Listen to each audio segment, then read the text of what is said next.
ኤፍራታ መጨረሻዋ ምን ይሁን? ከዚህ በኋላስ እጅግ በጣም ነው አሳዘነችኝ። እና ካሳዘነችኝ ሂጂና አግዣት እንዳትሉኝ፣ ያው ባግዛት እኔ ደስ ይለኛል። አንዳንዴ ጠንካራ የሚባለው ሰው የሆነ ጊዜ ይወድቃልና በቃ ይሰበራል።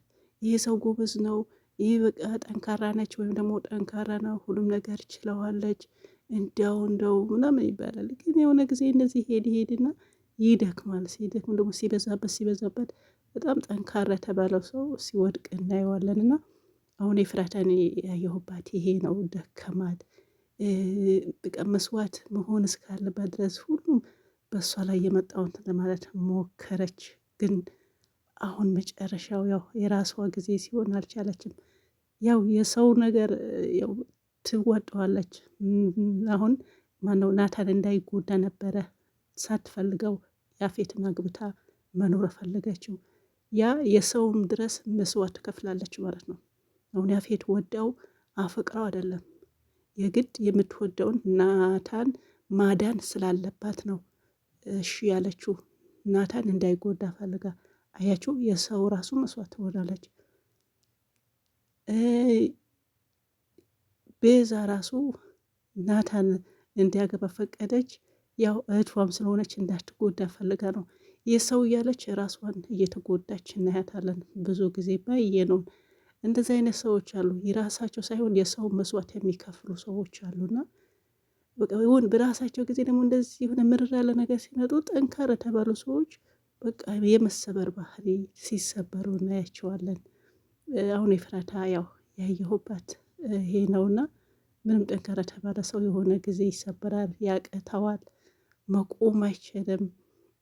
ትላንትና ከነ ጫማዋም ጫማ ለብሳ ምር አሳዝናኝ ነበርና እንግዲህ ያው መጨረሻዋን ያሳምርላት። ገኒ ማሳዘነችኝ፣ እሷ ማሳዘነችኝ። ገኒም ልጇን እንዳትጎዳ ነገ ከነገ ወዳለው ነገር አስረዳለች ምናምን እያለች ስታስረዳም ያው ማወቅ ባለባት ጊዜ ያው አንዳንዴ ሰው ቀጠሮ ይይዛል። በዛ ቀጠሮ ደግሞ በመሀል የሚፈጠረው ነገር አይታወቅምና ነገራቶችን እንደዚህ በአጋጣሚ የሚወጡበት ታይም አለ። ስለዚህ አሁን ገኒ የገጠማት ይሄ ነው ማለት ነው። ምክንያቱም እሷ ባሰበችበት ጊዜ አይደለም ያወቀች ኤፍራታ። ሁሉም ነገር ተመቻችቶ ባለፈው ዳጊ ተናግሮ ነበረ። መቼ ቢያንስ ሲሆን ነገር እስከሚስካከል ስትለው ዳጊ ምን አለ? እናቴ የኛ ነገር በአንዱ ሲባል በአንዱ ነገሮች ምንም ተሰካክሎ አያልቅምና እኔ በቃ ምንም በይ እኔ እነግራታለሁ እያላት ነበረ። አይ ልጄ ቆይ አትንገራት፣ የኛም መቼ ከአንዱ ስንባል አንዱ ስንባል በዚህ ወጣ ሲባል በዛ ወጣ።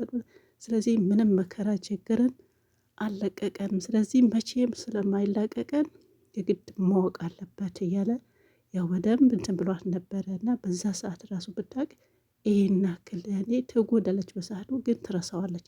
ይሄን ያክል አትጎዳም ነበር። ስለዚህ ገኒም ደግሞ ልጅቷ እንዳትጎዳ ነው ፈለገችው።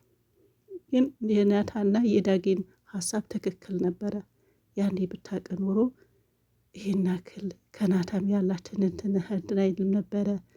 ይሄን ያክል ስትወደው እየወደደችውም መስዋዕትነት ለመክፈል ያፌትን ለማግባት የተገደደችው ነበረውና ይሄ ደግሞ ትልቅ ሚስጥር ናታ ላይ ሲገኝ ቤተሰቦቿን ማፈላለግ እየፈለገች ወይም ደግሞ ቤተሰቦቿን ማግኘት እንዳለባት እየነገረችው እሱ እሺ እያለ ያው ሳይነግራት አሁን ይሄ ነው ዋና እንደ እሳት ያቃጠላል ማለት ነው። እንደ እሳት ያቃጠላል።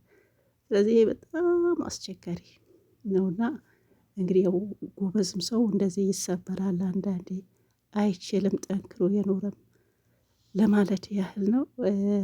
የፉዬ ከዚህ በኋላ የሚፈጠረው ባላቅም ግን አሳዝነችኝ። ምስኪን ትናንትና የዘረዥም ሰዓት ስታለቅስ ማን ነው የምታምነው? በአሁኑ ሰዓት ማን ነው የምታምነው? ሰው የለም።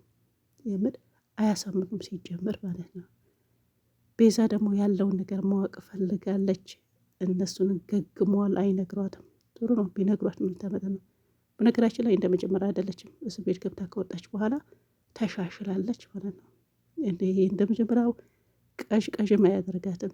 በቃ ትክክል ሆናለች፣ እንደ ሰውም ሆናለች።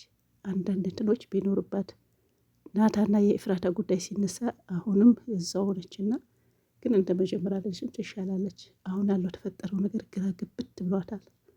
እነሱም ሊነግሯት ፈቃደኛ አይደሉም። ናታና ገኒ።